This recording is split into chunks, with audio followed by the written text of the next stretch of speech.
On va commencer par Bismillahirrahmanirrahim. Donc, nous sommes extrêmement heureux de vous accueillir dans ce nouvel espace culturel, dont la vocation est d'ouvrir la discussion, le débat autour de thèmes dont le spectre est extrêmement large. Et ce spectre va de la philosophie islamique à l'histoire des civilisations, à la politique au Moyen-Orient, à l'histoire du syndicalisme. Pour preuve, dans 15 jours aura lieu ici une conférence sur le syndicalisme international, et une semaine plus tard, dans 3 semaines, quelqu'un d'extrêmement qualifié va nous parler de ce qui se passe actuellement en Ukraine, et qui n'est pas sans être en lien avec ce qui se passe actuellement en Palestine. Nous sommes également extrêmement honorés d'inaugurer ces conférences par l'invitation de M. Nidal Kessoum, qui va nous exposer ses travaux concernant donc l'islam et la science.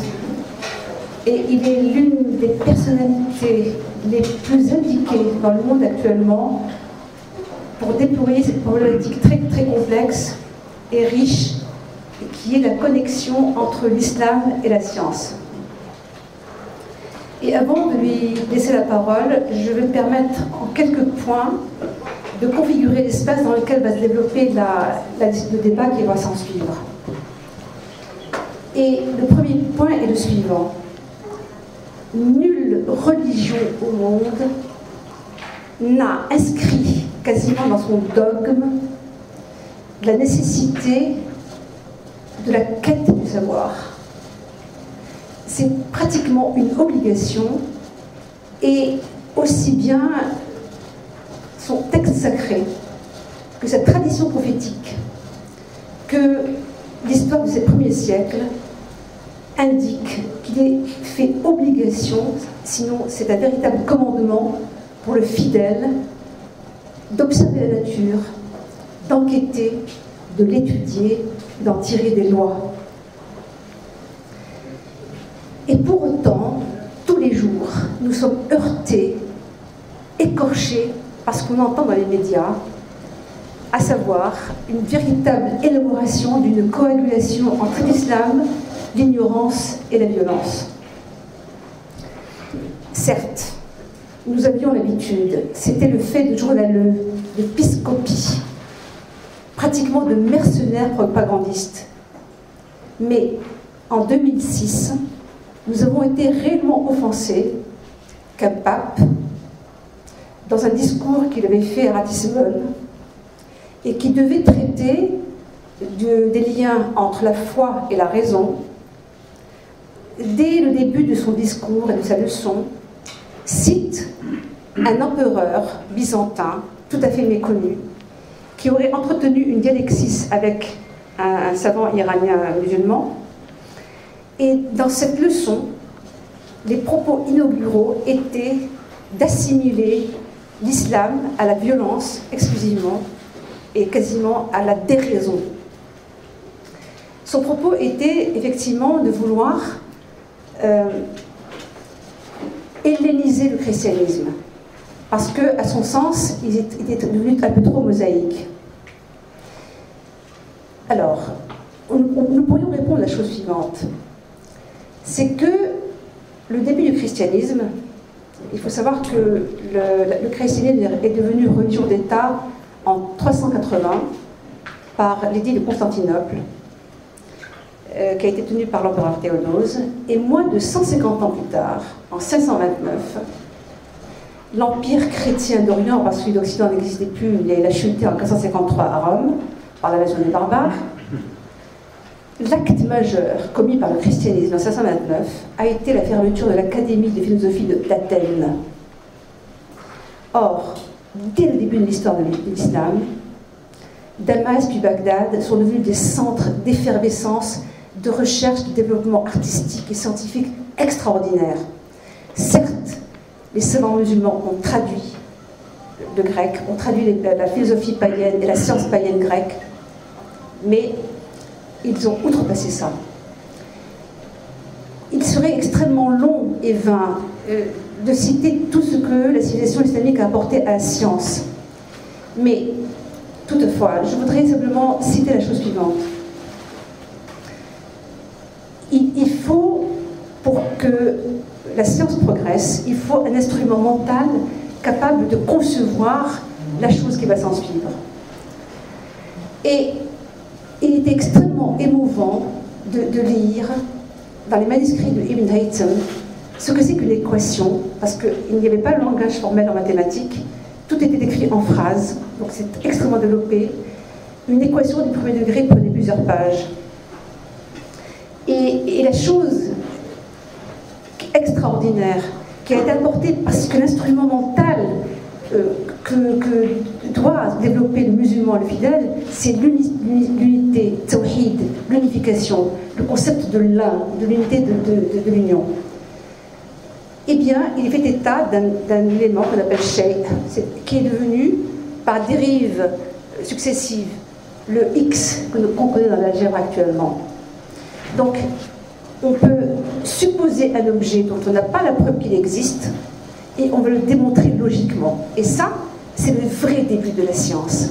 C'est le véritable instrument de la mathématique, qui peut prédire, parce qu'on peut construire une fonction. La civilisation islamique a apporté ça, au moins la fonction affine, y égale ax plus b, et le x est une variable, et ça permet de faire de la prédiction en sciences et en physique. D'un autre côté, la connexion sera faite entre l'islam et la science. La science de nos jours, comme toute activité humaine, est poreuse à l'idéologie ambiante, et poreuse aux contraintes à la fois économiques et politiques. Et elle, malheureusement, pour ce qu'on voit aujourd'hui, elle rencontre au moins 3 ou 4 écueils. Le premier, c'est que la carrière scientifique et la caste scientifique a perdu son prestige pour des raisons extrêmement simples, parce que les éléments les plus brillants dans les études classiques en Occident ne se dirigent plus vers les études scientifiques, mais vers le commerce et l'ingénierie financière. Donc déjà, on a une crise de recrutement. Il est beaucoup plus aisé d'avoir une renommée et une fortune en tapant dans un ballon rond qu'en passant des dizaines et des vingtaines d'années à l'étude difficile, de matière compliquée.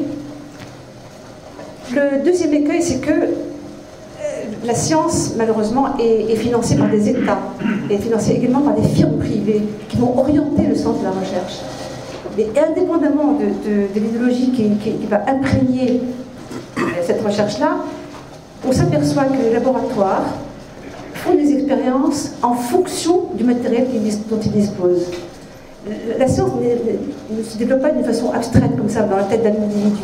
Ce sont des équipes entières autour de laboratoires et d'instruments. Il faut qu'ils exploitent ces instruments-là, et donc ça limite un peu la chose. La dernière chose que je voudrais dire, avant de laisser la parole au professeur Guesson, c'est qu'au moins depuis le début du XXe siècle, la science va rater quelque chose grâce à l'éruption de la mécanique quantique. La science physique n'est plus descriptive, elle n'est plus capable de rendre le monde plus intelligible, elle devient probabiliste. Probabiliste parce que coincée entre des tas de phénomènes d'indétermination obligatoire, et par le fait que plusieurs théories peuvent expliquer le même phénomène physique, et qu'on a l'impression que plus on approche de l'infiniment petit, de l'infiniment grand, plus on aborde le brouillard. Et donc, finalement, cette science moderne, elle nous apprend à redevenir humble, à devenir perplexe, à s'interroger encore et encore, à étudier, parce que étudier, c'est aussi glorifier Dieu, et c'est un acte de foi. Merci beaucoup.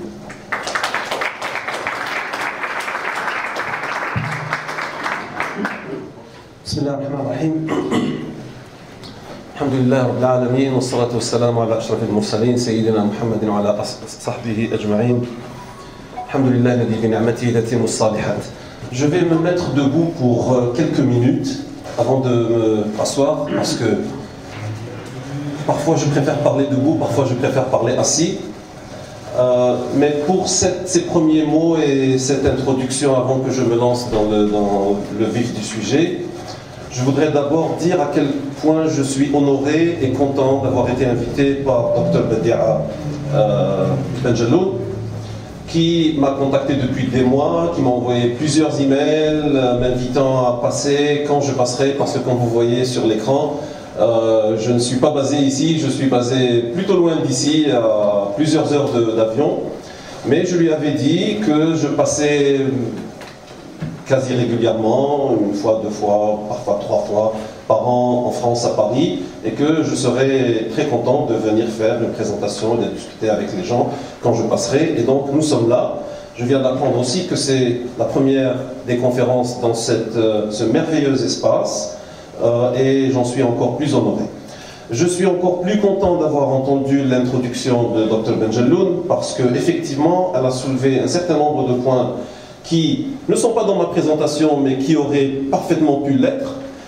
En fait, j'avais une planche sur Ibn al-Haytham que j'ai décidé à la dernière minute d'enlever, parce que je me suis dit ça va être un peu trop technique, et puis je ne veux pas trop embêter les gens, puisque j'imagine que j'aurai un public très divers.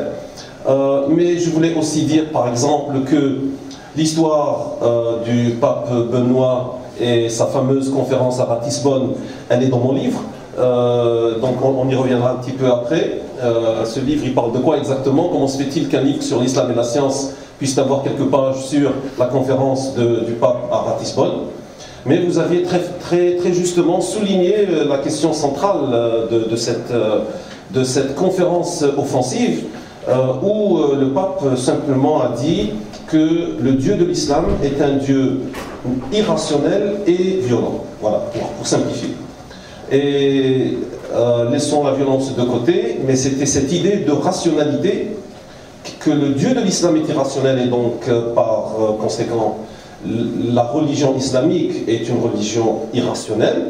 Et comme vous avez très bien souligné, pour lui, il n'y a que le christianisme qui est vraiment rationnel à cause de sa fusion avec l'hellénisme. Et donc, vous imaginez la conclusion, c'est-à-dire laissez tomber toutes les autres religions, il n'y a que le christianisme qui peut être en adéquation avec la modernité. Donc c'était juste pour rebondir un petit peu sur ce que vous avez dit, mais c'est effectivement central, je pense, au sujet que nous allons traiter ce soir. Mais avant cela, moi je voudrais m'introduire un petit peu, vous raconter un petit peu mon histoire personnelle pour que vous connaissiez un peu mieux. Hein, généralement, lorsqu'on se rencontre, là ça ne va pas être possible parce que je vois qu'il y a une petite centaine de personnes, mais généralement quand on se retrouve dans un majlis, dans une réunion amicale, on s'introduit l'un l'autre pour se connaître un petit peu. Donc je vais au moins m'introduire, vous dire, et puis ce sera l'occasion de vous dire pourquoi et comment j'en viens à traiter de cela. Parce que très souvent les gens me disent, mais vous êtes astrophysicien? Oui. Vous avez fait des études aux États-Unis? Oui. Vous avez fait des recherches aux États-Unis et ailleurs? Oui. Et mais pourquoi vous vous mêlez de ces choses-là? Pourquoi vous ne faites pas vos recherches? Vous ne faites pas vos recherches? Je dis, si, je fais mes recherches. Ah, vous faites des recherches en astrophysique? Oui, je fais mes recherches en astrophysique. Et ça a un rapport avec l'astrophysique? Je dis, un peu. Donc les gens ne se retrouvent plus, ils sont un peu perdus. C'est un Algérien qui vit aux Émirats, il a fait ses études aux États-Unis, c'est un astrophysicien, il parle un peu de théologie, il critique un peu le pape. C'est un cas un peu bizarre. Bon, moi j'ai grandi en Algérie, dans une famille religieuse, mais modérément religieuse, très ouverte. Mon père, qui a aujourd'hui 80 ans, a fait un doctorat en philosophie, mais il avait fait dans son enfance une formation complètement religieuse. Il avait appris le Coran à l'âge de 13-14 ans. Donc vous voyez un petit peu déjà le profil à la maison. Donc c'est la philosophie et la religion en même temps. Donc il y a la rationalité et la tradition. Et ma mère, Allah yarhamha, que Dieu l'enveloppe de sa grâce, était une femme de littérature arabe. Elle parlait un petit peu français, elle se débrouillait en français, mais sa culture était complètement arabophone de littérature. Et moi je dis aux gens toujours que le paradoxe, c'est que ces deux personnes, philosophes religieux et littéraires arabes, ont produit 5 enfants qui ont tous été scientifiques après. Bon. Mais je pense que ce n'est pas un paradoxe, parce que ça témoignait de l'amour de la science, dans son sens le plus général, et de cette ouverture. Nous avons grandi avec au moins 2 langues dès le début, arabe et français, et tous les 5, nous avons plus tard maîtrisé l'anglais aussi bien que l'arabe et le français. Et ça, c'était ce souci d'acquérir le savoir dans son sens le plus large. Et après, nous avons trouvé que la science, bon, moi je suis astrophysicien, mon frère est informaticien, il a fait de l'intelligence artificielle, ma sœur est médecin, une autre est enseignante de biologie, et un autre a fait mathématiques appliquées. Donc on a tous pris des directions diverses, mais nous avons tous eu dès le début ce souci de cohérence et de fusion, mais fusion cohérente. C'est-à-dire que pour nous, la science n'était pas nécessairement perpendiculaire ni à la religion, ni à la littérature, ni à la philosophie, ni aux langues, ni au monde moderne. Maintenant, lorsque j'ai grandi plus tard, je suis allé à l'université, j'ai étudié un peu partout. Bon, je ne vais pas passer mon heure ici à raconter toute ma vie, mais il y avait toujours ce souci d'harmoniser, de trouver un équilibre. Donc la science, qu'est-ce qu'elle dit exactement à propos de l'univers? Qu'est-ce qu'elle dit à propos de la création? Qu'est-ce qu'elle dit à propos de Dieu? Est-ce que la science dit quelque chose à propos de Dieu ou pas? Est-ce que les scientifiques sont religieux ou pas? Est-ce que ce sont des croyants ou pas? Si oui, pourquoi? Sinon, pourquoi? Et que dit notre tradition? Que dit notre livre sacré? Comment est-ce qu'on met tout ça dans sa tête? Et vous pouvez imaginer que très vite, ça commence à devenir compliqué. Parce qu'il s'agit de cosmologie, il s'agit de mécanique quantique, il s'agit de biologie, il s'agit d'évolution darwinienne, il s'agit de philosophie moderne, postmoderne, islamique. Et si on n'arrive pas à faire l'ordre un peu dans sa tête, c'est tout de suite le chaos, sinon la schizophrénie.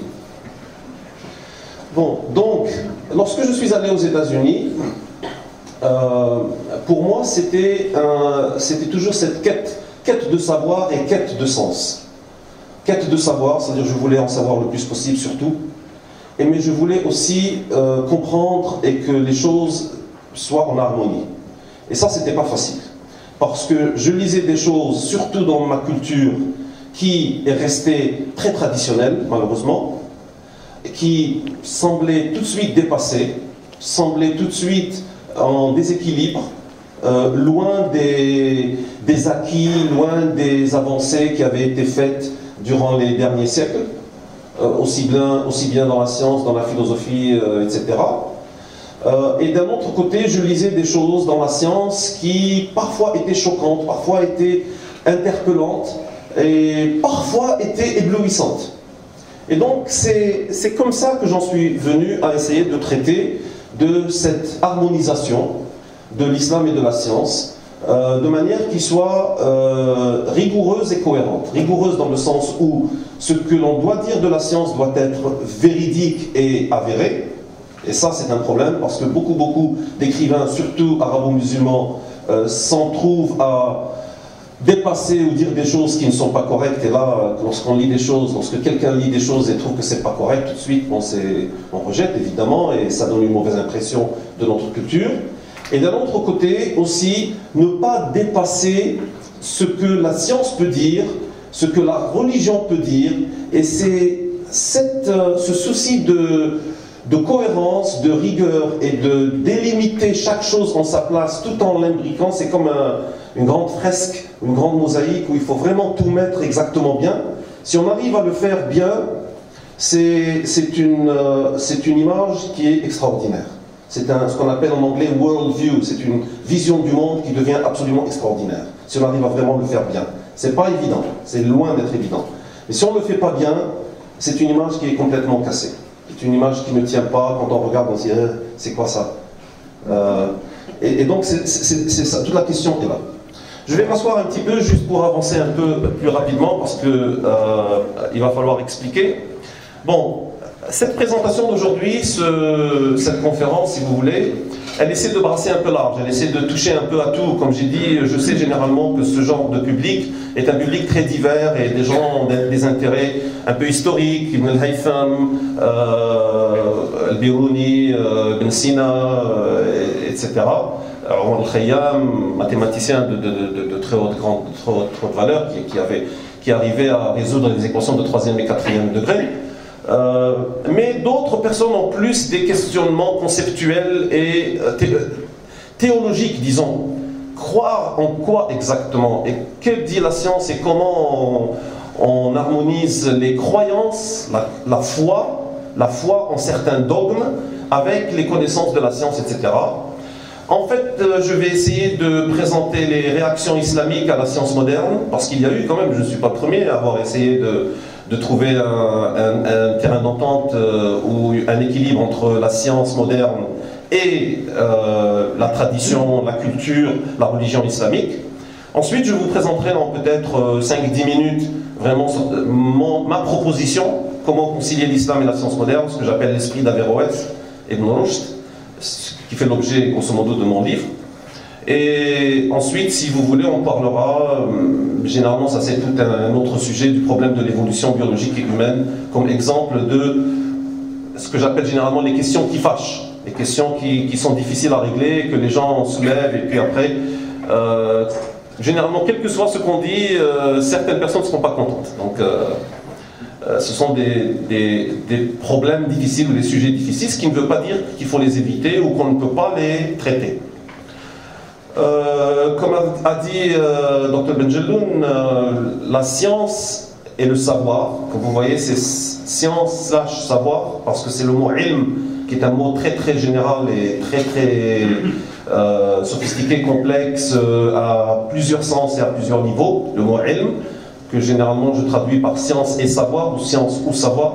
Dans la culture islamique, c'est un concept clé, c'est une idée clé. Et effectivement, il y a plus de 750 versets dans le Coran, c'est-à-dire 1/8 du livre, qui traite du savoir et de la nature, de la contemplation, de l'exploration du monde, des phénomènes du monde, etc. Un des versets que j'adore le plus, c'est dit contemplez ce que contiennent les cieux, dit parcourez la terre et voyez comment a commencé la création, comment Dieu a commencé la création. Donc allez chercher, explorer, regarder, essayer de comprendre. Il ne suffit pas de dire ah Dieu a créé tout ça, mais comment il a fait, comment ça a commencé, comment ça a évolué, quel a été le processus, etc. Donc il y a beaucoup de versets dans ce sens, et effectivement la religion musulmane est une religion, et peut-être la religion qui pousse au savoir le plus. Et effectivement, le savoir est une obligation envers chaque musulman. Ça c'est un hadith qui est très très connu. Il y a d'autres hadiths, la quête du savoir, je viens de citer. Dieu a mis dans la nature un remède pour chaque maladie qu'il a créée, c'est-à-dire aller chercher et trouver. Et d'autres dires de la tradition qui ne sont ni dans le Coran ni dans le hadith, mais qui sont des affirmations, des expressions très connues dans la tradition islamique. L'encre du savant est plus sacrée que le sang du martyr. Certaines personnes pensent que c'est un hadith, mais effectivement ce n'est pas un hadith. Ce qui ne veut pas dire que ce n'est pas une affirmation importante ou très connue dans notre tradition et notre culture et histoire. Une heure de contemplation ou d'étude de la nature vaut plus qu'une année d'adoration. C'est extraordinaire comme affirmation. Bon. Maintenant, il y a eu certains grands savants de l'âge d'or islamique, il y en a eu des centaines. Il serait difficile de citer beaucoup de savants musulmans parce qu'il y en a effectivement des centaines et au moins plusieurs dizaines qui ont fait des contributions fondamentales, des contributions pionnières dans la science, dans divers domaines.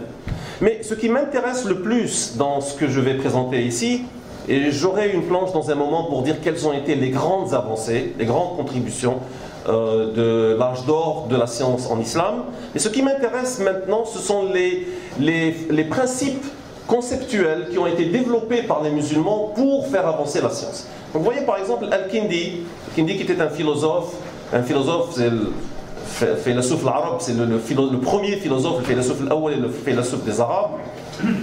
Notre but doit être d'atteindre la vérité d'où qu'elle vienne, car rien n'est de plus haute priorité aux chercheurs de vérité que la vérité elle-même. Ça, c'est extraordinaire. Ça veut dire que ce n'est pas important d'où elle vient, ce n'est pas important quelle est la vérité elle-même, c'est-à-dire que je ne choisis pas d'où prendre la vérité, et je ne choisis pas que cette vérité elle ne me convient pas, donc je ne vais pas la prendre.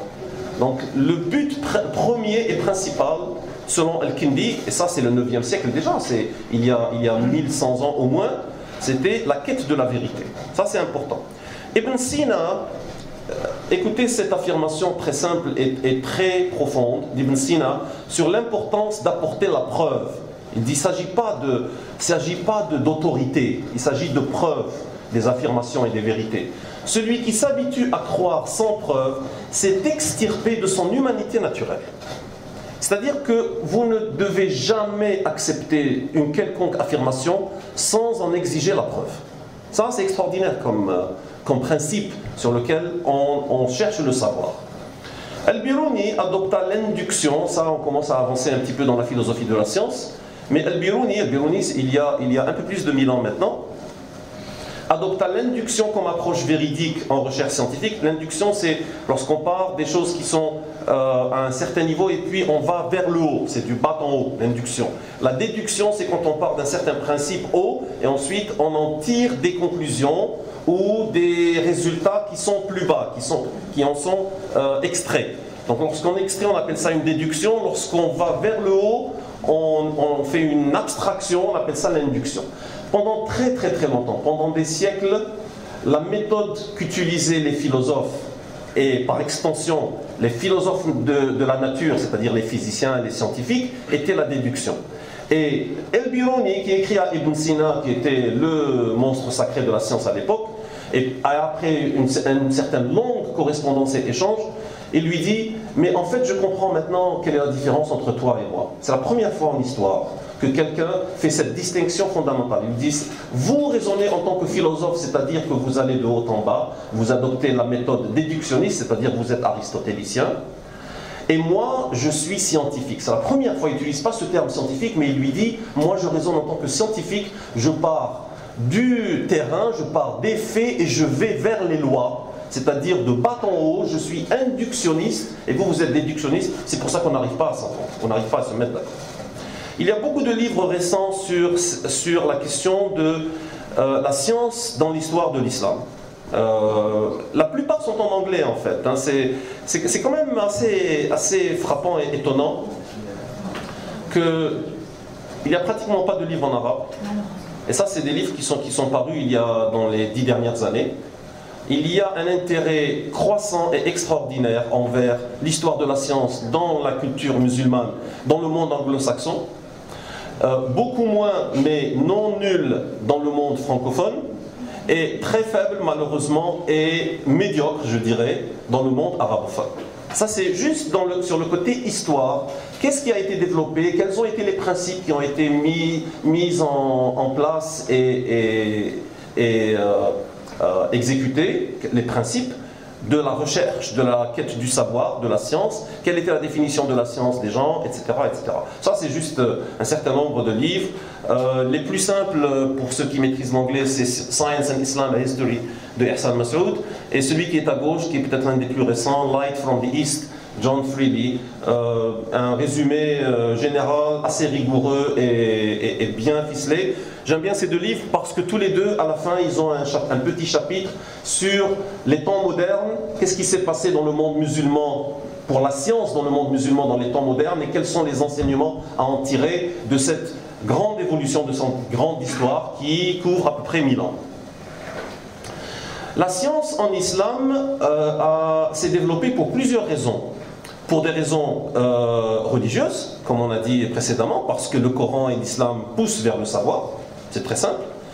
Pour des raisons de contact civilisationnel, lorsque les musulmans sont arrivés dans le monde du nord, de l'est et de l'ouest, ils ont rencontré des civilisations qui avaient des cultures et du savoir. Ils ont dit, nous voulons savoir, nous voulons aussi apprendre. Ils ont très rapidement, pas tout de suite, mais très rapidement traduit, essayé de comprendre. Donc il y a eu ce contact civilisationnel qui les a poussés à acquérir ce savoir. Mais il y a eu aussi des raisons intrinsèques de l'islam, par exemple des choses qui sont liées à la pratique de l'islam même, les horaires des prières, la direction de la qibla, les mois et calendriers basés sur le croissant, la zakat, le calcul de la zakat, l'héritage, la médecine elle-même, l'architecture, etc., etc. Il y avait un certain nombre de pratiques qui étaient liées à la pratique de l'islam elle-même, qui nécessitaient un certain nombre de savoirs plus sophistiqués. L'algèbre, vous avez cité l'algèbre tout à l'heure, Al-Khawarizmi, lorsqu'il écrit son livre sur l'algèbre, c'est un livre fondateur, Kitab al-Jabr wal-Muqabala, où il pose les fondements de l'algèbre, où il explique comment l'algèbre, il dit, voilà, je propose une nouvelle manière de faire les calculs. Il ne dit pas, je mets en place une nouvelle science, il dit, je propose une nouvelle manière de faire les calculs. Et dans les premières pages, les exemples qu'il donne sont des exemples de la vie religieuse. Il dit, imaginez qu'une femme meurt et qu'elle laisse derrière elle une certaine fortune. Elle a des propriétés, elle a une terre, elle a une certaine somme d'argent, elle a une maison, mais elle laisse derrière elle un mari, des frères et sœurs, des enfants, garçons et filles.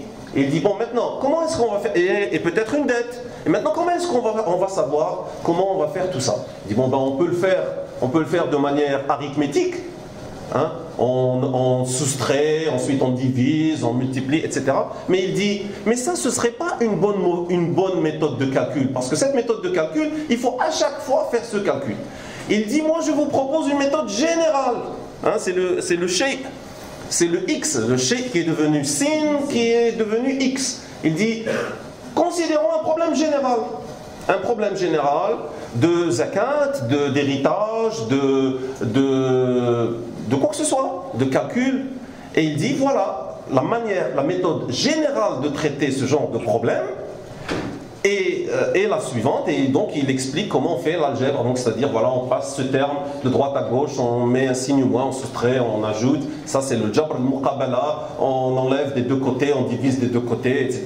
Il dit, voilà la méthode de résolution de ces problèmes de manière la plus générale. Ce qui est plus important, enfin ce qui est intéressant, c'est qu'en proposant une nouvelle méthode, une nouvelle branche des mathématiques, pour lui, il dit, c'est parce que cette méthode va être utile à mes co-religionnaires et co-citoyens, non seulement dans leur pratique religieuse, mais aussi dans leur pratique commerciale, dans la vente et les achats et le commerce, etc., etc.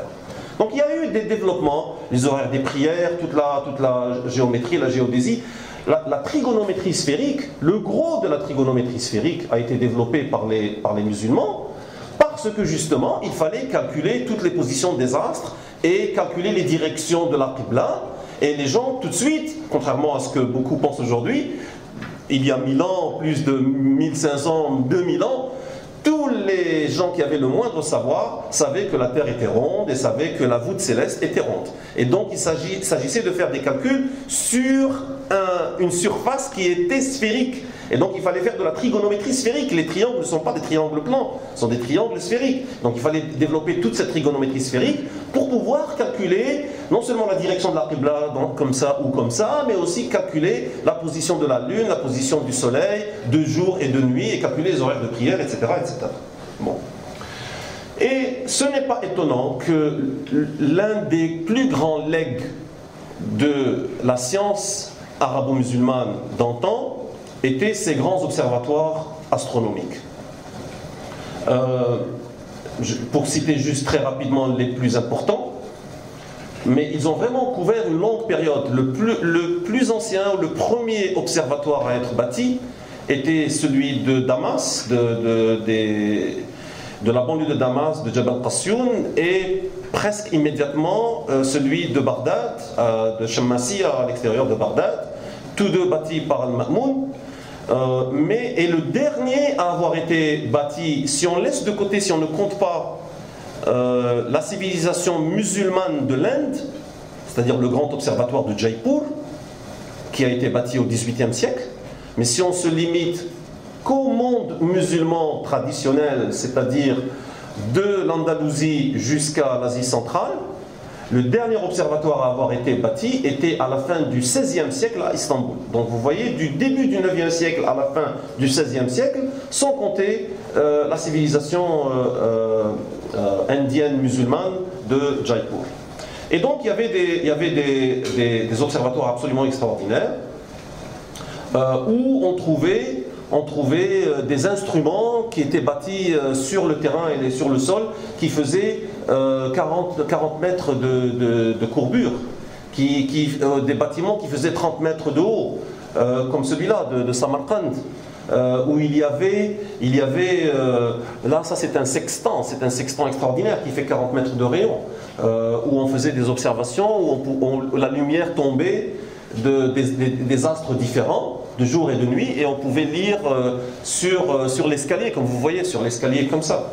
Bon, je pourrais expliquer en détail pourquoi et comment, etc., mais des contributions absolument historiques dans l'histoire de la science de l'humanité.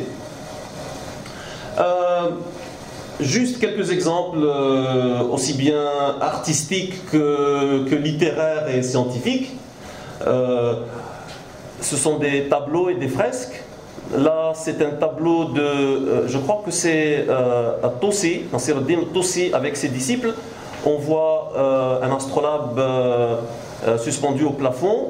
Ça, ce sont 2 pages, ou 4 pages en fait, du grand livre de Abdurrahman al-Soufi. Où Abdurrahman al-Soufi, vous voyez qu'il y a des illustrations absolument merveilleuses. Ça, c'est la constellation des Gémeaux. Et des tables de données, de position, etc.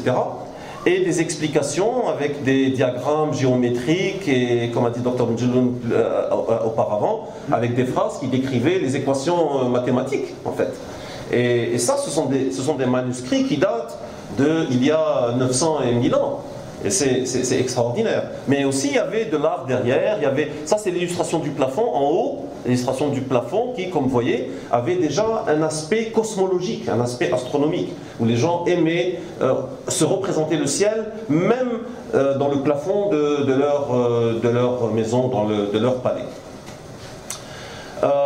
En une planche, si vous voulez, toute la contribution islamique des sciences, parce que, évidemment, l'objet de cette conférence n'est pas de faire tout l'historique et toute l'histoire de la science, mais c'est juste pour souligner l'importance de la science et la centralité, la valeur de la science durant cette période-là. Donc vous voyez l'algèbre, déjà le Khawarizmi que j'ai déjà mentionné. L'optique révolutionnée, ça c'est Ibn al-Haytham. Des progrès en astronomie, j'ai déjà mentionné les observatoires, des instruments sophistiqués, des mesures précises, etc. Le diamètre de la Terre qui a été mesuré par Al-Biruni a une précision d'environ de l'ordre de 1%.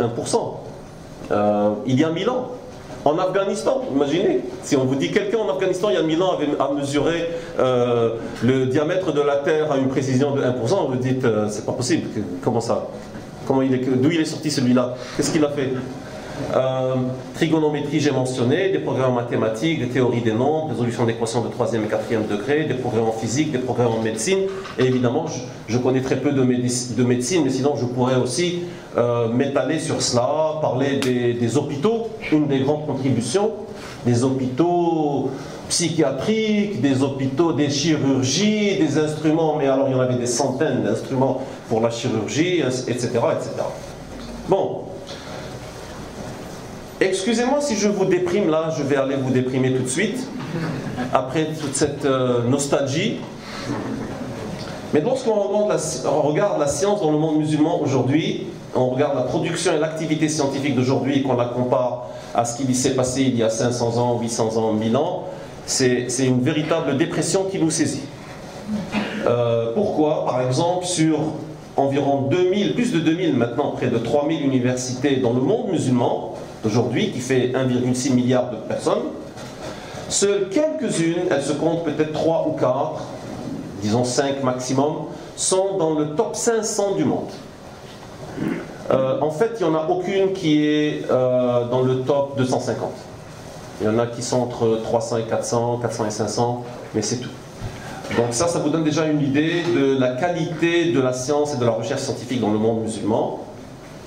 Le nombre de publications scientifiques dans le monde musulman en entier est d'environ 1,1% de la production mondiale. Alors que nous représentons environ 25%, 20 à 25% de la population mondiale.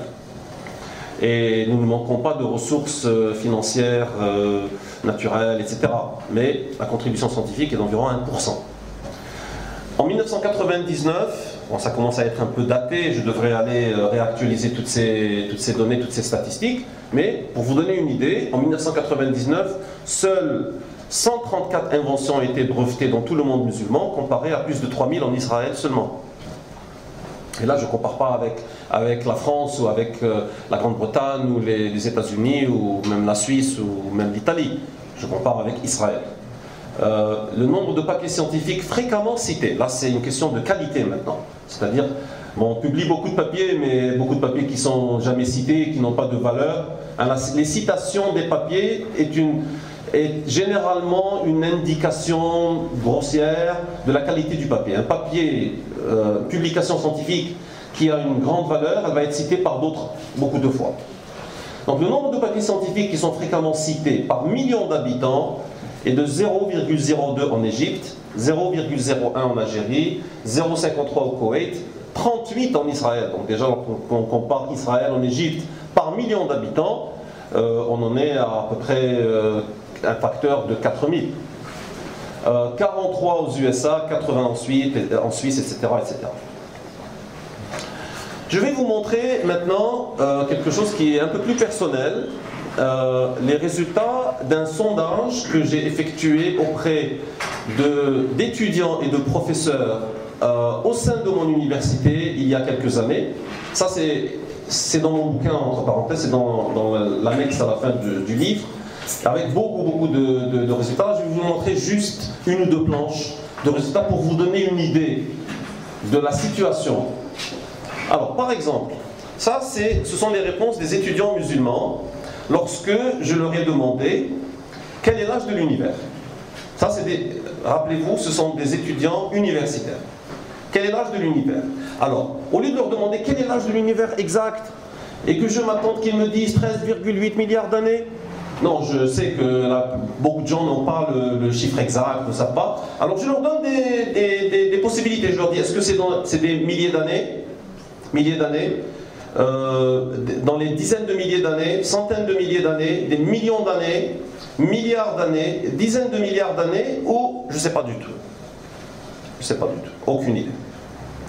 Et vous voyez déjà que pour l'âge de l'univers, pour l'âge de la Terre, pour l'âge du Soleil, et l'âge de l'humanité qui est une question complexe, parce que qu'est-ce qu'on entend par humanité? À quel moment l'humanité est devenue humaine? Mais bon, laissons de côté cette dernière ligne, mais au moins les trois premiers, vous voyez qu'une majorité, parfois de 2/3, dit « j'ai aucune idée ». Donc vous imaginez des étudiants à l'université qui n'ont aucune idée quel est l'âge de la Terre. Moi j'enseigne la physique et l'astronomie chaque semestre, et le premier jour, je donne un test aux étudiants. Bon, ils s'inquiètent un petit peu, ce prof, premier jour, il commence à donner des tests. Après, je leur dis non, ne vous inquiétez pas, n'écrivez même pas vos noms, c'est juste pour avoir une idée. Et une des questions, c'est quel est le diamètre de la Terre. Je vous ai dit, il y a 1000 ans, Al-Biruni avait déjà mesuré le diamètre de la Terre à une grande précision. Mais là, aujourd'hui, quel est le diamètre de la Terre? Je vous dis, sans exagérer, 90% de mes étudiants ne savent pas. Quel est le diamètre de la Terre? Je dis, mais vous vivez à la Terre, sur Terre, et vous ne savez même pas. C'est comme si je vous disais, je ne sais pas quelle est la distance entre votre maison et votre lieu de travail. Vous n'allez pas me dire, j'ai aucune idée. Vous allez me dire, bon, je travaille à 4 km d'ici, ça me prend 20 minutes pour arriver. Vous avez une idée quand même d'où vous vivez. Vous avez une idée de quelle est votre maison. La Terre, c'est notre maison, vous devriez savoir. Et quelle est la distance à la Lune, quelle est la distance au Soleil, vous devriez savoir au moins. Et ils ne savent pas. Donc, vous voyez qu'une grande majorité n'a aucune idée de l'âge de l'univers, l'âge de la Terre, l'âge du Soleil, des choses de la science, des choses du savoir d'aujourd'hui que, je pense, la plupart des gens, quel que soit leur domaine, s'ils ont atteint un niveau universitaire, devraient savoir. Bon, ce qui est encore plus déprimant, c'est que la même question, le même sondage, je l'ai fait aux enseignants. Et les résultats sont similaires, sinon pires. Hein, vous voyez quel est l'âge de l'univers? 72% n'ont aucune idée. Aucune idée. 12% pensent que c'est des dizaines de milliards d'années. 7% pensent que c'est des millions d'années. Seulement 9% pensent que ça se chiffre en milliards. Et encore, je ne dis pas combien de milliards. C'est des milliards ou des millions. Pourquoi je vous raconte et je vous montre ça? Pour vous dire qu'il y a un problème dans le statut de la science, dans notre culture. Il y a un problème dans notre éducation et formation. Il y a des choses qu'on souligne, il y a des choses sur lesquelles on insiste, mais des choses qu'on n'insiste pas, sur lesquelles on n'insiste pas. Donc la science a perdu sa centralité, son statut important, que tout le monde devrait avoir au moins à un niveau rudimentaire. Ça, c'est un problème dans notre culture, de manière générale, sans parler du système éducatif qui produit des professeurs, des PhD, qui n'ont aucune idée quel est l'âge de la Terre. Bon, je vais vous déprimer encore plus. Pour ceux d'entre vous qui peuvent lire l'arabe, bon, laissons ça de côté, je vais y arriver dans un moment. Alors, pour ceux qui sont assis un peu trop loin ou qui ne lisent pas l'arabe, ça c'est un livre qui est sorti il y a quelques années. Al-Ardu Thabita La Tadur. On se croirait au temps de Galilée. Galilée lui-même qui a été comment dire, hukima, persécuté, jugé, et qui à la fin a dit sa phrase célèbre, on ne sait pas s'il l'a vraiment dite, mais elle est devenue célèbre, et pourtant elle tourne. Et pourtant elle tourne. Et là on a maintenant des bouquins qui disent et pourtant elle ne tourne pas. Donc on est au 21e siècle, des gens nous écrivent des livres pour nous dire la terre ne tourne pas. Et un autre là-bas, la même chose, Thabatul Ardi wa Jarayanu Shams. Voilà. Et là, nous avons un pilote, vous savez, il est en tenue. Je sais que vous êtes choqués, mais bon. Bon, ça c'est un pilote. Physique est choqué. Pardon, physique, ça. On va y arriver. طيار سوري يدحض قاعدة دوران الأرض حول نفسها. Un pilote syrien qui rejette ou montre, prouve, réfute le principe de la révolution de la Terre autour d'elle-même déjà. النظرية الجديدة, la nouvelle théorie, تغير الكثير في علم الفيزياء والرياضيات, change beaucoup de choses en physique et en mathématiques. Et ça, c'est sur MBC, qui est une des chaînes satellitaires pan-arabes les plus regardées. Elle a une audience de, je crois, 50-60 millions de personnes. Ça, c'est pas un petit truc obscur sur YouTube, je sais pas quoi. Ça, on ne peut pas faire plus général et plus grande audience. On ne peut pas. En fait, lorsqu'on regarde la vidéo, il déclare avoir 31 preuves que la Terre ne tourne pas. Imaginez aujourd'hui. Bon. Autre problème, ça c'est Fatawa Ibn al-Uthaymin, qui est un des plus grands savants religieux de l'Arabie Saoudite des temps modernes, décédé il y a quelques années. Mais ça c'est un bouquin qui date de 1986. C'est l'ensemble de ses fatwas collectionnés, publiés en 1986. Ça c'est le volume 1. Et où dans le volume 1, on trouve qu'il dit aux gens, non seulement il dit aux gens que la Terre ne tourne pas autour du Soleil, c'est une fatwa, rappelez-vous. Il s'adresse aux enseignants de géographie en leur disant attention, il ne faut pas enseigner ce truc-là, faites attention. N'enseignez pas que la Terre tourne autour du Soleil, je vous avertis. على مدرسي مادة الجغرافيا أن يبينوا للطلبة أن تعاقب الليل والنهار كما دل عليه ظاهر الكتاب والسنة. Ça c'est très important, je vais y revenir. هو نتيجة لدوران الشمس على الأرض وليس العكس. Il est obligatoire aux enseignants de géographie d'expliquer aux gens que la succession du jour et de la nuit est le résultat de la révolution du soleil autour de la Terre et non pas l'inverse. Mais ce qui est encore plus important dans toute cette affirmation, c'est qu'il dit ce qui est indiqué par la lecture directe, littérale du texte coranique et du texte de la Sunna. Et je vous dirai à la fin que le problème d'aujourd'hui de l'islam avec la science, de tous ces gens-là, tous ces gens-là, ce livre, ce type-là, c'est Majmou' Fatawa, Ibn Uthaymin, etc. Il y a aussi Ibn Baz qui est très fameux, qui est très connu. Ibn Baz, qui était le grand mufti d'Arabie Saoudite, qui a un livre où il déclare hérétique les gens qui professent que la Terre tourne autour du Soleil ou que les astronautes sont allés à la Lune. Hérétique.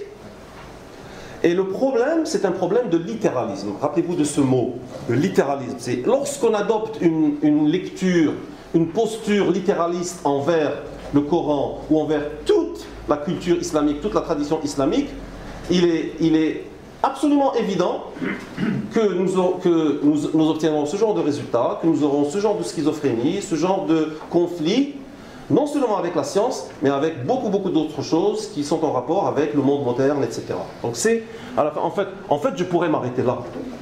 Je pourrais m'arrêter là dans la conférence. S'il y a une phrase et une conclusion à comprendre, le problème, il est là. Donc je vous ai montré les symptômes, je vous ai montré les maladies. Mais évidemment, comme on a un peu plus de temps, je vais vous montrer un peu plus de choses. Bon, je vais sauter sur tout cela. L'état de la science dans la culture musulmane, j'ai déjà expliqué. Alors, les questions qui fâchent, les questions que nous devons traiter, dont on n'a pas le choix, et qui se posent, et sur lesquelles nous allons avoir ce genre de débat, de discussion, de conflit, etc. Bon, l'évolution, Darwin, Adam, on y reviendra après si vous voulez. La cosmologie, la chronologie cosmique. Mais il y a encore aujourd'hui des professeurs qui écrivent des bouquins pour dire que la Terre a été créée avant le reste de l'univers. Mais je n'exagère pas, je ne vous raconte pas des histoires. Oui, chronologie cosmique. Ça aussi c'est dans mon bouquin. C'est pas dans ce bouquin, c'est dans celui qui viendra après ou celui qui est en anglais, vous pouvez trouver, mais la version française, il y a un deuxième volume qui sortira probablement en février, qui contient donc ce chapitre sur la cosmologie et un chapitre sur l'évolution, Darwin, etc. Et où je raconte, je cite, je raconte pas, je cite, à référence à l'appui, les écrits d'aujourd'hui où les gens proclament que la Terre a été créée avant le reste de l'univers, du cosmos. Donc vous avez un problème avec la cosmologie moderne, avec la chronologie cosmique. Il y a des bouquins qui sont écrits par des professeurs d'université aujourd'hui où on vous calcule la distance jusqu'au ciel, c'est-à-dire jusqu'au trône divin. Alors oui, on vous le mesure, on vous le calcule, on vous donne les chiffres. Et quelle est l'étendue de l'univers horizontalement et quelle est l'étendue de l'univers verticalement. Les miracles, les lois de la nature, l'action divine, i'jaz, le contenu scientifique miraculeux dans le Coran. Il y a des tonnes, j'exagère pas, il y a des dizaines et des centaines de livres, il y a des dizaines de conférences qui sont organisées à travers le monde musulman aujourd'hui, même en Occident, où les gens affirment et répètent et donnent des exemples abasourdissants de versets coraniques qui, soi-disant, contiennent des résultats scientifiques qu'on a découverts qu'il y a 10 ans, 20 ans, 40 ans, 50 ans. Toute cette i'jaz l'ilmi. Y a-t-il des preuves pour les croyances religieuses? Il y a beaucoup de preuves que je connais qui enseignent aux gens que nous pouvons prouver que Dieu existe, que nous pouvons prouver que les anges existent. Nous pouvons prouver un certain nombre d'affirmations religieuses. C'est véritablement une confusion des genres. C'est une confusion de la compréhension de ça veut dire quoi preuve, ça veut dire quoi science, ça veut dire quoi croyance, dogme, etc. Mais il y a un mélange, moi j'appelle ça une tchèque-tchouka, incroyable. C'est une tchèque-tchouka mentale. Oui, non, c'est une tchèque-tchouka mentale, c'est un grand mélange. Les gens n'ont pas réussi à mettre de l'ordre dans leurs esprits, dans leur cerveau. Quel est le degré de certitude des résultats scientifiques? Ça, c'est une bonne question. Lorsqu'on dit que nous connaissons l'âge de l'univers, à quel point en sommes-nous certains? Lorsqu'on dit on a mesuré la distance entre la Terre et la Lune, ou la Terre, je ne sais pas, le diamètre de la galaxie, pour faire des choses encore plus compliquées, le quasar le plus lointain, enfin des choses vraiment, mais à quel point en sommes-nous certains? Bon, des choses qui sont simples, elles sont simples. Bon, le diamètre de la Terre, on peut le mesurer par plusieurs manières, et à la fin, personne n'en doute. L'exemple que je donnais l'autre jour aux étudiants, j'ai dit, quelle est le mont le plus élevé, le sommet le plus élevé sur Terre? Et tout le monde a dit Everest. Et j'ai dit à quelle hauteur ou altitude? Et ils ont dit 8882 ou 8800 quelque chose. Et tout le monde en était certain. J'ai dit, vous êtes sûr? Peut-être que c'est seulement 3000. Ou peut-être que demain on trouvera que c'est 13 000. Ah non, on sait. Non, c'est certain. Vous êtes tous sûrs qu'il n'y a pas d'autre montagne qui est plus élevée que Everest? Peut-être que demain on va les trouver. On dit non, on a déjà bien couvert la chose. C'est réglé. Donc, il y a des exemples qui sont évidents, triviaux. Mais il y a des exemples qui sont un peu moins triviaux. Et il y a des exemples qui sont un peu plus compliqués. Mais comment est-ce qu'on établit des faits en science? Est-ce que tout est discutable? Est-ce que tout est discutable? C'est ça la question. Les gens disaient, ah ouais, mais ça c'est votre science d'aujourd'hui, et demain vous allez me dire autre chose. Et les gens ne voient pas la différence entre les choses qui évoluent et qui deviennent qui s'améliorent, qui deviennent plus sophistiquées, et les choses qui deviennent de plus en plus solides. Il y a une différence entre des choses qui deviennent plus solides et des choses qui s'améliorent ou qu'on remplace. Ah oui, avant c'était la gravitation de Biruni, puis après c'est devenu la gravitation de Newton, et maintenant c'est la gravitation d'Einstein, et aujourd'hui vous avez d'autres théories. Mais ils ne voient pas l'évolution, ils ne voient pas que l'une n'annule pas l'autre. Bon. Et qui détient l'autorité dans la science? Qui détient l'autorité dans le savoir? Dans le savoir. Parce qu'il y a des gens qui viennent, quand on discute, ils disent non, j'ai demandé au cheikh, au imam, et il m'a dit que c'est comme ça. Je dis mais vous êtes allé demander au cheikh une question sur les cellules souches? Ça va pas. Il a beau savoir, je sais pas, il a beau avoir lu je sais pas combien de livres sur les cellules souches, mais c'est pas à lui de demander les questions. Ah non, je lui ai demandé est-ce que c'est possible, il m'a dit non, c'est pas possible. Et qui détient l'autorité? C'est parce que les gens dans leur tête, ils pensent que le cheikh, c'est l'autorité sur le savoir, sur ce qui est permissible, ce qui est acceptable, etc. C'est une question d'autorité. Vous vous souvenez au début, lorsque j'ai parlé de Al-Kindi, hein, qu'est-ce que j'ai dit? J'ai dit Al-Kindi au début a dit il n'y a rien de plus important que la vérité, et la vérité est au-dessus de tout. Il n'a pas dit c'est le shirk qui est au-dessus de tout, il n'a même pas dit c'est le Coran qui est au-dessus de tout. C'est la vérité qui est au-dessus de tout, et notre souci est d'aller vers la vérité, de chercher la vérité d'où qu'elle vienne. D'où qu'elle vienne. Donc cette question d'autorité, c'est une autre question centrale dans la culture musulmane d'aujourd'hui. Qui a l'autorité et sur quoi? C'est une question très très générale, qui se manifeste sur les questions de science, mais qui se manifeste aussi sur des questions de politique, sur des questions d'ordre social, de relations humaines, etc. etc. Le défi de la science moderne. Bon, je vais accélérer un petit peu, je vais juste vous expliquer pourquoi la science moderne est différente de la science d'antan. Ça c'est important aussi à comprendre. Tout ça c'est expliqué dans le livre aussi. Hein. Entre parenthèses, c'est pas pour vous faire acheter le livre. Hein. Moi, j'y gagne, je ne sais pas combien, 8% ou 7%, un truc comme ça. Donc, si vous achetez un bouquin et l'éditeur le vend là à un prix réduit de 15 €, j'y gagne quoi? 1 €. 1 € par copie. Donc, vous voyez que ce n'est pas mon souci. Mais vraiment parce que le détail de tout ce que je raconte est dans le livre. Le défi de la science moderne, c'est pour ça que moi quand je parle toujours de science moderne, parce qu'aujourd'hui on traite de science moderne, on ne traite pas de la science d'Al-Biruni ou d'Ibn Sina, de la science aristotélicienne, helléniste, grecque. Ça c'est une autre science, qui a fait des progrès, qui a avancé, mais qui a montré ses limites, et puis après nous avons eu la Renaissance, nous avons eu l'âge des Lumières, la révolution scientifique, la révolution industrielle, et puis le XXe siècle et tout ce qui s'ensuit. Mais qu'est-ce qui a changé? Pourquoi la science d'aujourd'hui est différente? En quoi elle est différente? Alors faites attention parce que ça c'est là que l'on commence à toucher au problème. J'ai mis ces deux mots en rouge parce que c'est de là que le mal vient, si on veut. Le naturalisme méthodologique. La science moderne, la science d'aujourd'hui, les scientifiques de par le monde, qu'ils soient du Japon ou du Brésil ou des États-Unis ou des Émirats, s'accordent soit explicitement, soit implicitement à faire de la science selon ce principe. Il dit quoi ce principe? Ce naturalisme méthodologique, alors est-ce que je l'ai explicité? Non. Bon, je vais mettre tout ça là-dedans, comme ça vous allez pouvoir lire. Mais ce naturalisme méthodologique, il dit tout simplement, que lorsque vous voulez expliquer tout phénomène naturel, tout phénomène du monde, je vais expliquer pourquoi les quasars nous envoient des rayons gamma, partie de ma recherche. Ou je vais expliquer des choses simples. Pourquoi le sol de Mars est rougeâtre et pourquoi il y a du carbone, du dioxyde de carbone sur les pôles de Mars et pourquoi ça augmente ou ça n'augmente pas, etc., etc. Tout ce que je voudrais expliquer. Allons encore plus loin.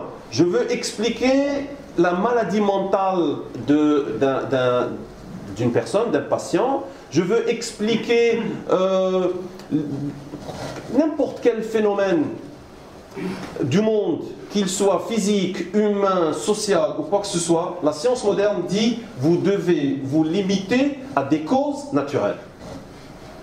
Vous devez vous limiter aux causes naturelles comme explication de tout phénomène du monde. C'est-à-dire que si quelqu'un vient et dit ah, vous savez, ce jeune, pourquoi il a ces problèmes mentaux? C'est parce qu'il est habité par un djinn.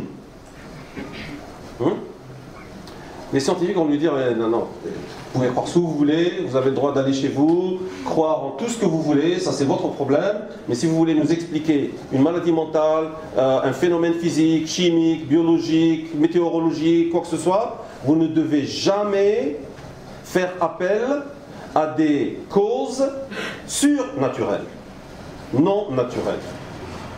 Ah, mais c'est parce que Dieu l'a aidé et donc c'est pour ça qu'il a pu sauter ou faire battre le record du monde, je sais pas quoi. Non, non, écoutez, vous pouvez croire en Dieu ce que vous voulez, ça c'est votre droit. Mais si vous voulez expliquer le record du monde, la natation, de je sais pas quoi, de tout ce que vous voulez, vous devez m'expliquer tout cela selon des bases et des causes naturelles. C'est un naturalisme méthodologique, c'est une méthodologie qui est naturaliste. Bon. Mais, ceci dit, les gens disent « Ah non, mais moi, c'est pour ça que je ne veux pas accepter cette science. Elle renie Dieu, elle appelle au matérialisme, ils veulent tous être athées, ils veulent nous faire oublier Dieu. » Et ce qu'il faut comprendre, c'est que la science ne dit pas que Dieu n'existe pas ou que vous ne devez pas croire en Dieu. Elle dit que les phénomènes du monde doivent être expliqués par des causes naturelles. Très simple. Vous allez expliquer la foudre, vous allez expliquer, je ne sais pas, n'importe quel phénomène qui, pendant longtemps, a été expliqué comme étant Dieu a frappé ici, le tremblement de terre, le volcan, la schizophrénie, les maladies mentales, etc., qui pendant longtemps ont été expliquées par des bases non naturelles. Ce sont des démons, ce sont les anges qui l'ont fait, c'est Dieu qui a frappé ici ou là, etc. Tout ça dans la science moderne, c'est inacceptable.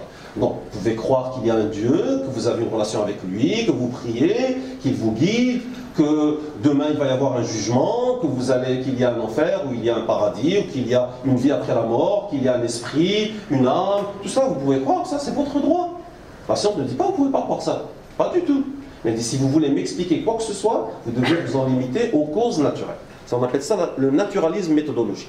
Le critère de falsifiabilité de Popper est un autre principe important de la science moderne.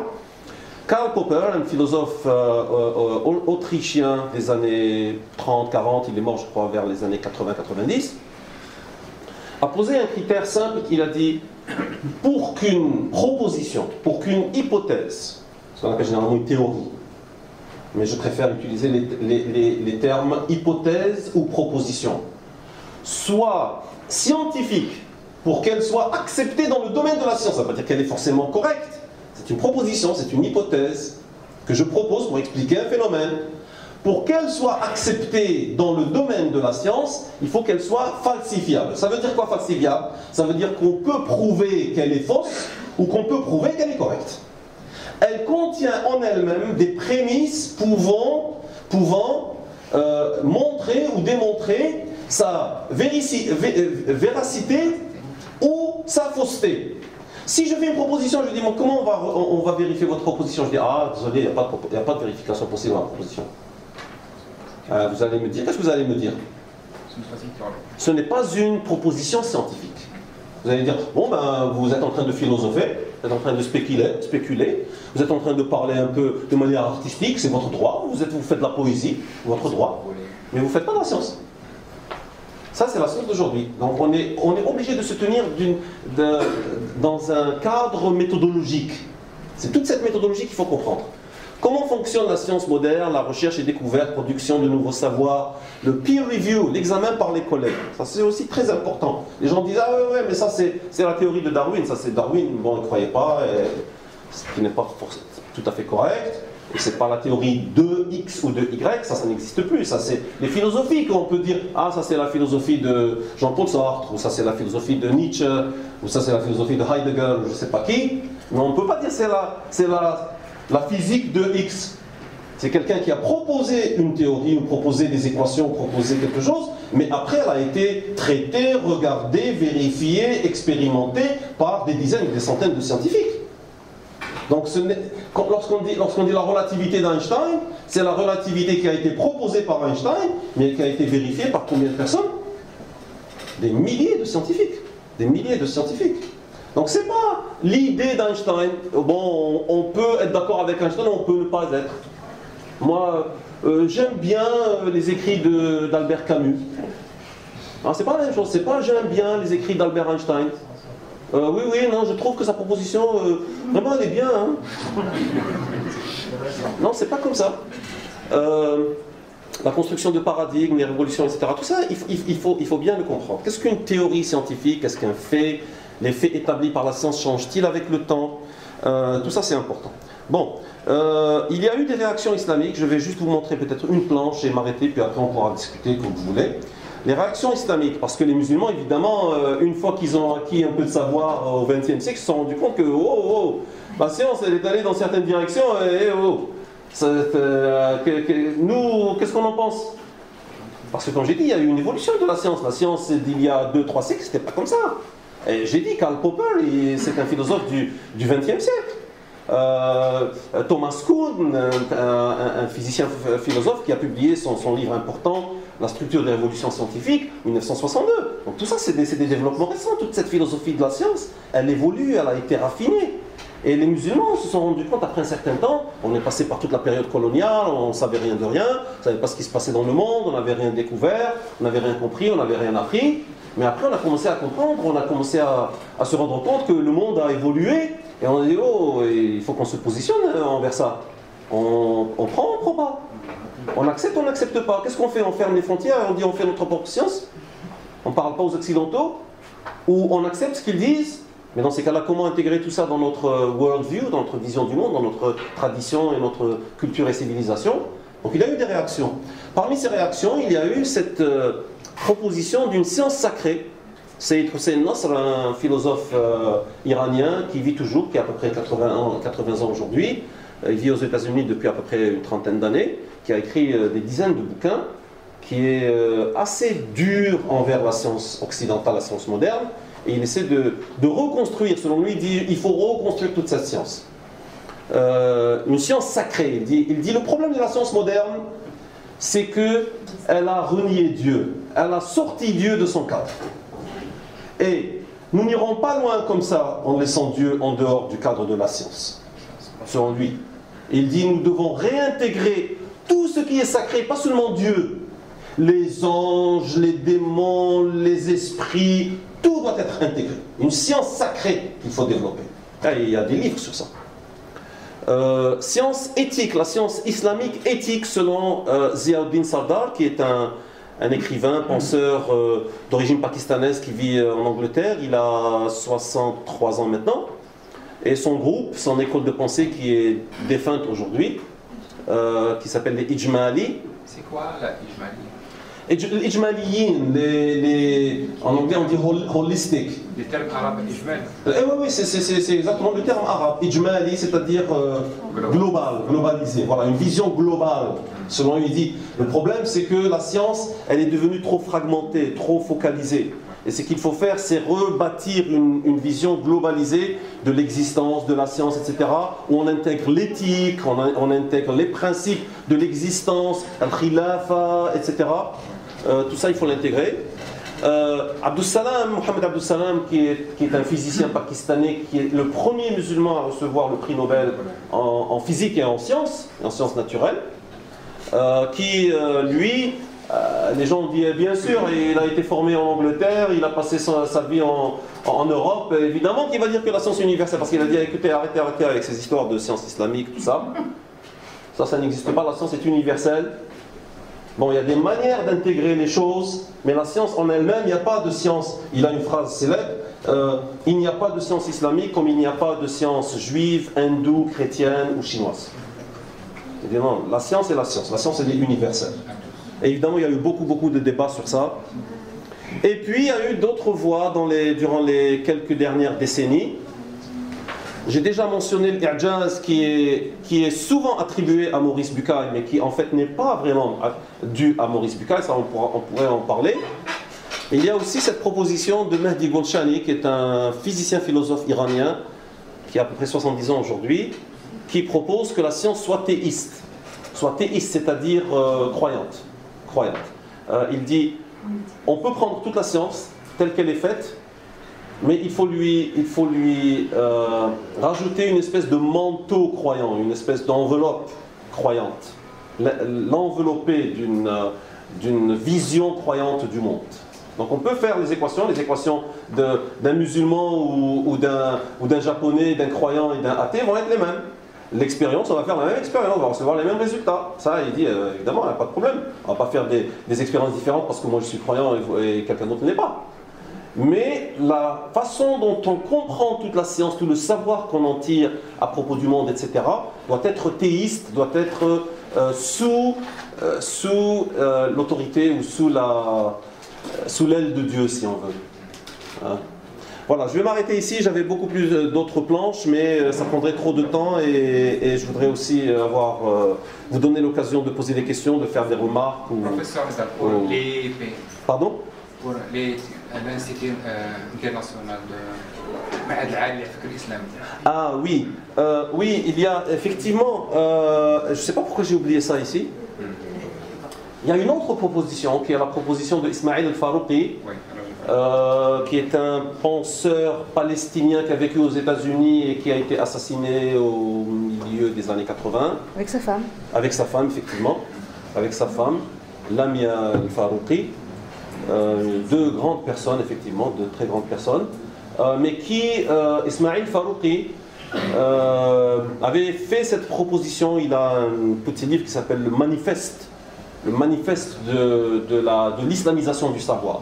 Donc il a Aslamat al-Ma'rifa, pour ceux qui connaissent l'arabe, l'islamisation du savoir, de la connaissance. Et ça a été, je dirais pas déformé, mais ça a été encore tiré vers l'islamisation de la science. Donc au début c'était l'islamisation du savoir, selon Ismail Farouqi. Nos amis malaisiens disent, c'est pas le Farouqi, c'est Mohamed Naqib al-Attas qui est leur grand penseur malaisien, al-Attas. Mais bon, c'est pas le problème de qui a proposé quoi. Donc c'est quoi cette idée? Cette idée, c'est que Al-Farouqi dit la façon dont on devrait reconsidérer cette science moderne, ce savoir moderne, la sociologie, etc., surtout les sciences humaines, pour Al-Farouqi, surtout les sciences humaines, mais pour d'autres, c'est aussi les sciences naturelles, c'est de les réexaminer selon un filtre islamique, et ce qui est adéquat, ce qui sied bien à nos croyances et à notre culture, on le prend et on l'enseigne. Et ce qui ne l'est pas, soit on le rejette complètement, on dit ça c'est du n'importe quoi, soit on l'islamise, on le réintègre, on le modifie de façon à ce qu'il soit beaucoup plus en adéquation avec les principes musulmans. Ça c'est l'islamisation de la connaissance, selon Ismail Farouqi, qui plus tard est devenu islamisation de la science aussi. Voilà, ça c'était une autre proposition. Voilà, je vais m'arrêter ici. Je vous remercie de votre patience si j'ai tardé un petit peu. Et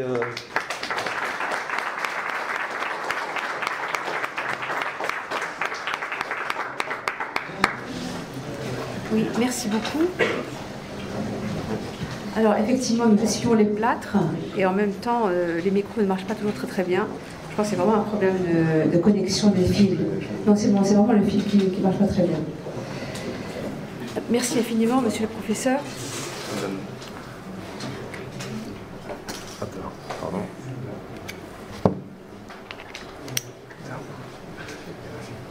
Oui. pour pouvoir